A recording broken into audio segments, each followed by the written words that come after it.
মুজিবনগর সরকার বাংলাদেশের প্রথম সরকার। মুক্তিকামী বাঙালির স্বাধীনতার আকাঙ্ক্ষা যখন চূড়ান্ত রূপ নেয়, তখন একটি সরকার গঠনের প্রয়োজনীয়তা দেখা দেয়। গণতান্ত্রিক বৈধতা নিশ্চিত করতে 1970 সালের নির্বাচনে জনগণের প্রাপ্ত জনমতের ভিত্তিতে জনগণের অধিকার প্রতিষ্ঠা, শোষণ থেকে মুক্তি এবং রাষ্ট্র গঠনের নিমিত্তে মুজিবনগর সরকার গঠিত হয়। দীর্ঘ 9 মাস রক্তক্ষয়ী যুদ্ধের মধ্য দিয়ে লাখো প্রাণ ও সম্ভ্রমের বিনিময়ে এই মুজিবনগর সরকারের হাত ধরেই পৃথিবীর বুকে প্রথম এবং একমাত্র বাঙালি জাতিরাষ্ট্রের জন্ম হয়। Salute!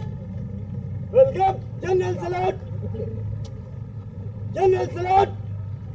Present!